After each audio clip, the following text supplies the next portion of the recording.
Hello, everyone, and welcome to episode 130. I think we're at already. That's awesome. Episode 130 of Sleep and Relax ASMR. This episode is titled What's in a Name? So, this is a totally new concept for the show that I really wanted to try out. I'm basically going to discuss random subjects, and it's going to get weird, and I'll start telling a story, and I won't finish it. I'll quickly change it up. The point is just to keep you distracted, to not allow you to get really settled in, and it becomes disorienting to the point where you just kind of fall asleep or doze off.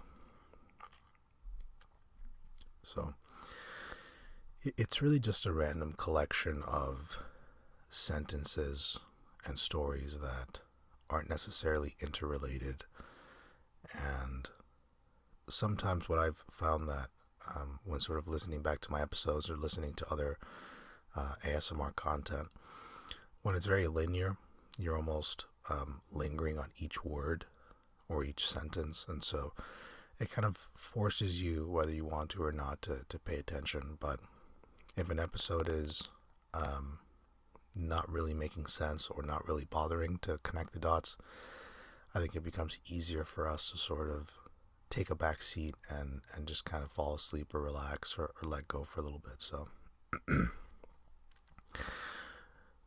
new concept on the show. Hopefully you guys like it. And we'll start off with what's in a name.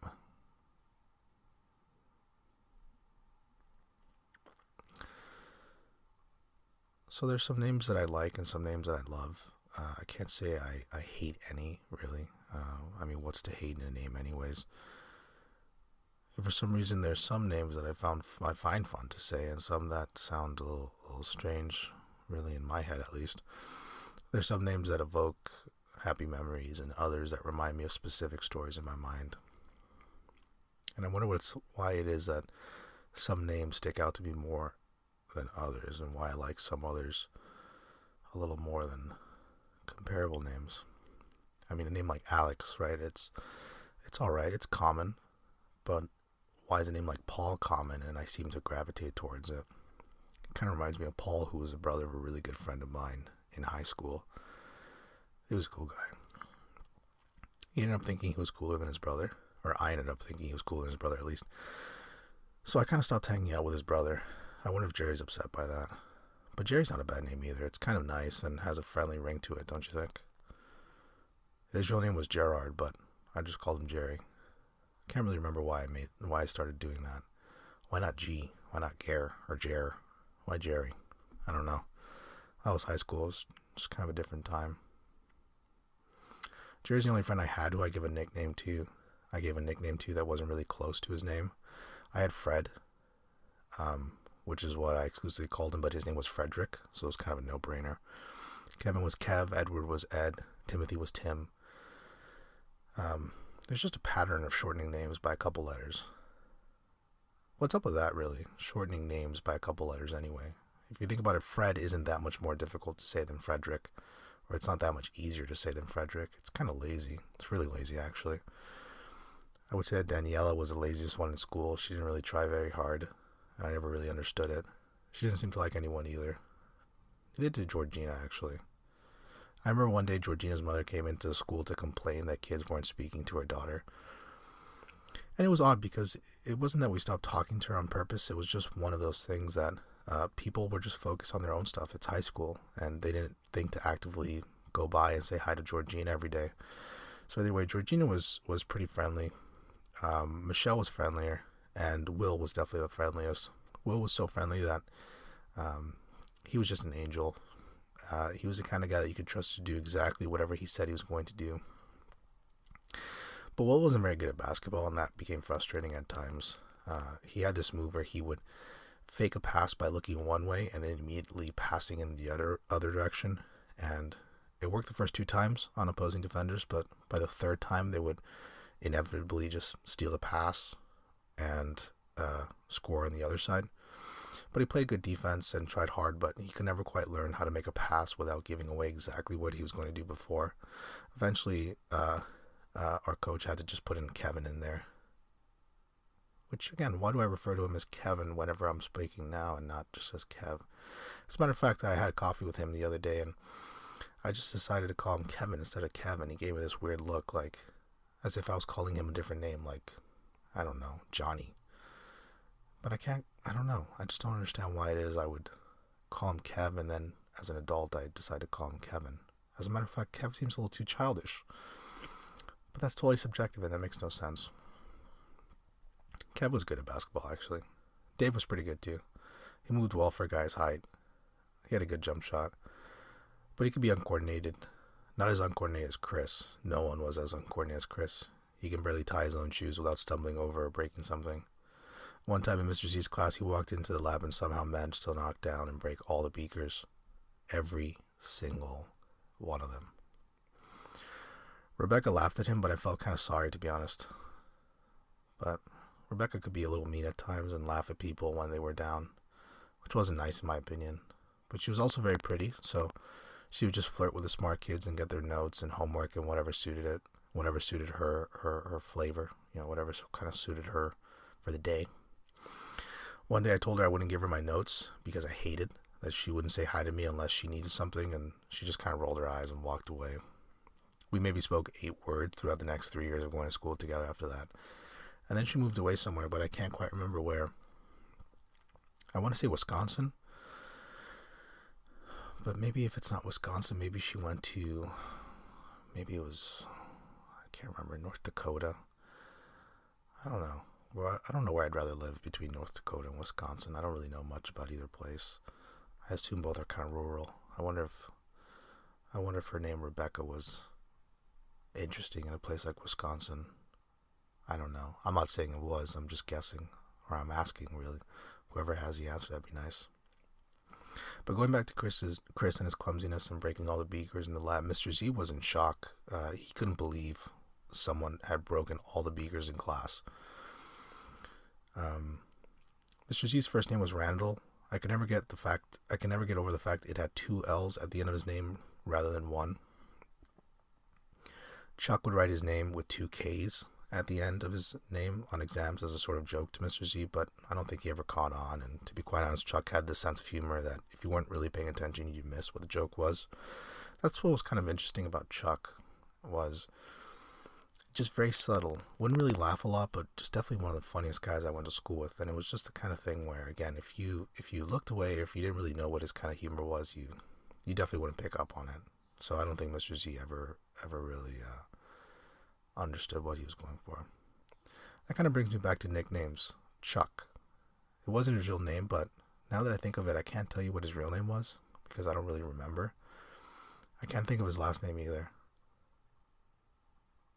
Nicknames are kind of funny in how they account for a person's identity and you forget it isn't the name that person wasn't given.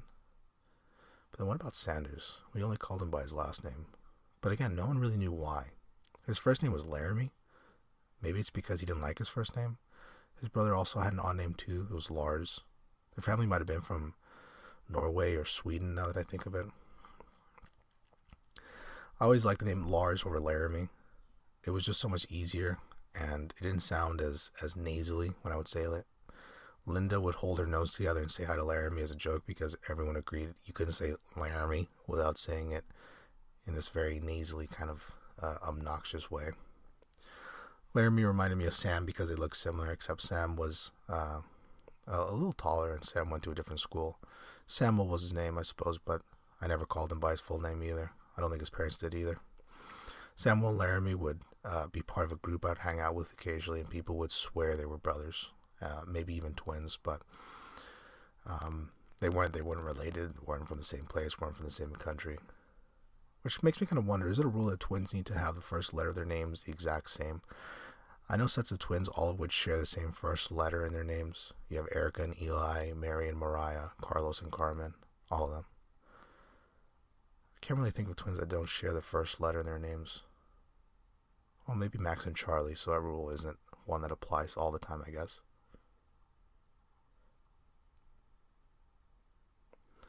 So I guess Max and Charlie kind of broke that rule, but I can't think of any other ones, and I can't even think of celebrities. Well, then again, how many twin celebrities do I do I kind of really think of off the top of my head? I'm doing this a cappella right now anyway. Laramie was much better at basketball than Samuel was. As a matter of fact, Sam, I don't even think played on the basketball team at his school, but Laramie was pretty tall, and even though I think Samuel was taller. Now I can't remember. Now I'm mixing up who was taller than the other because they looked the exact same. But Laramie had this thing where he would be able to dunk like once a week. It was very strange. It was only on Mondays, and it would have to be with a volleyball. He wasn't particularly athletic, but and Dave could dunk as well. He could dunk at least twice a week, whereas Laramie could only do it once. And maybe it was just something that would happen over the weekend that Laramie would go party, and then on Mondays he could dunk. But then he would try it again on Tuesdays and Wednesdays and Thursdays and Fridays, and it never quite worked out. Dave could dunk, just about every day, but again, usually it was just twice a week. Every other day he was a little too tired. His legs wouldn't really give him the proper lift that he needed. I could never dunk. I wasn't, tall enough. I think I was athletic, and I played basketball, but I would say I preferred volleyball. Melissa was very good at volleyball. As a matter of fact, she ended up getting a scholarship to play volleyball at a D1 school. Maybe it was in Wisconsin. Maybe that's where I'm getting the idea of Wisconsin. Melissa from Wisconsin. Not from Wisconsin, but living in Wisconsin. But I could be making that up. Just it's been a few years since I haven't been in high school. It's been almost 7 years at this point, 8 years. I wonder if Melissa, maybe I should Google her right after and see if she ended up playing in Wisconsin or if it was in California. I remember Bob went to California for school. Maybe it was UC Davis or UC Irvine. Maybe UCLA. Maybe Berkeley. I don't know. I think he wanted to study biochemical engineering or biomedical engineering, something of the nature. I couldn't really tell you. He was a smart kid, though. He was a smart kid. Bob was pretty smart. I'd say Johnny was pretty smart as well. Joshua was also pretty smart. I think Joshua was actually a valedictorian. Joshua would do this thing where he would get to school 2 hours early, go to the basketball court, and for some reason do homework the day it was due on the bleachers 2 hours before class started. And I remember asking Joshua, why didn't I call him Josh? Why was it Joshua every single time? Why is it that we pick nicknames when it's convenient and then... Because Joshua is a little shorter than Joshua and it's a little easier to say, so there I go. I'm kind of like... Almost everyone I would shorten their names, but with Joshua I wouldn't do that. I would just always call him... with Joshua I would never call him Josh. I would only call him Joshua. Maybe I called him Josh one day and he just decided to tell me that I should only call him Joshua, but I can't remember. But anyway, he would go to the bleachers and he would start doing his homework, and I would ask Joshua why he would do that. And he would just say that for some reason between 6 and 8 was sort of when he was most creative and could recall things the best. So he would just do his homework. He'd ask his parents to drop him off extra early, which was fine because they worked very early and had to be out of the house early no matter what. And he would just do his homework there. He was the only kid at school that would do that. Because I know that Ed sometimes would show up early as well, but that was because his mother worked at the school, and so he had to be there early. So he'd end up just playing volleyball or, slapping the ball against the wall or shooting hoops for a little bit. I never got to school on time or early. It was always a matter of getting there a few minutes late, if anything. That was always a very consistent theme throughout school for me. But I always loved when brands, they use names as their name, right? I love Frank and Oak and Macy's. They just seem more human when they do that. I've never thought about, I haven't even bought anything from Frank and Oak, but I've spent a lot of time in Macy's over the years, and I was in Ralph Lauren buying a belt just last week. Maybe I just really liked the belt because it was Ralph Lauren, and I like brands that use real names in them. But then again, Nautica is a brand I like to wear occasionally. That's not a name. Most of the time I end up just buying whatever brand I find for a good deal. So I guess I'm being inconsistent because really it's not a rule that I have to buy brand names. As a matter of fact, most of the things I wear are brand names. So what am I talking about? Mr. Z would always wear these Tommy Hilfiger shirts. I remember he liked, maybe he just liked names for brands as well. He never showed up in anything except the Tommy Hilfiger shirt, actually. I would imagine his closet is just full of 20 or 30 of Tommy Hilfiger shirts. Um, there's this food brand in Canada called No Name Brand. That's their actual name. I think they do exclusively food and canned items.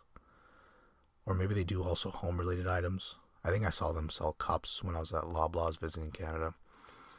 But what kind of name is that anyway? It is literally No Name Brand.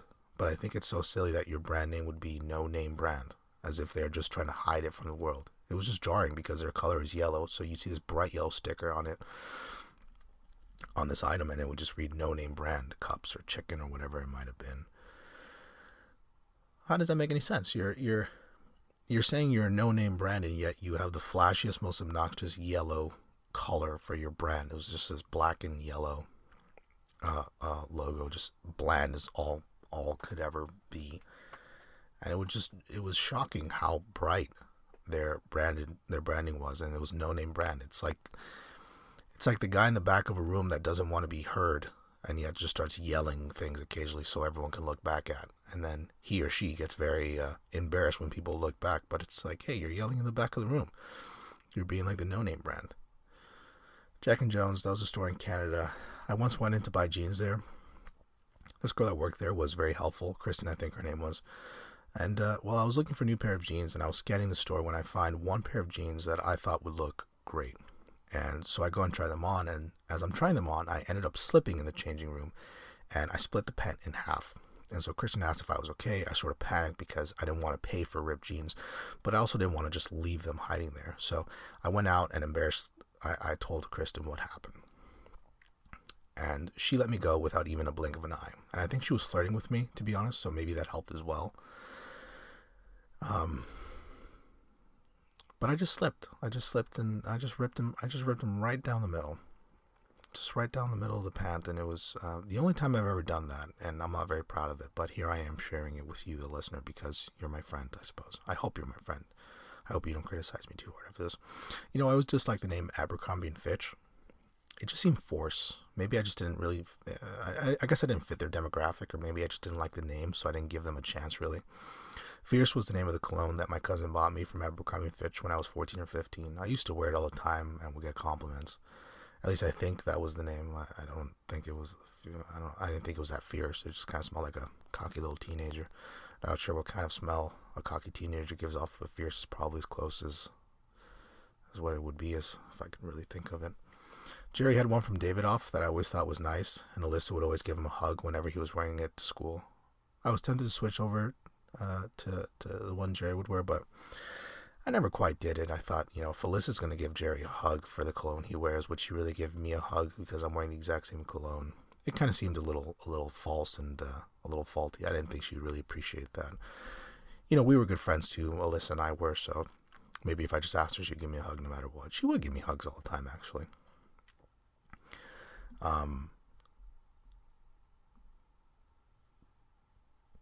But I thought about it. I thought about doing that switch at one point, and again, never worked out.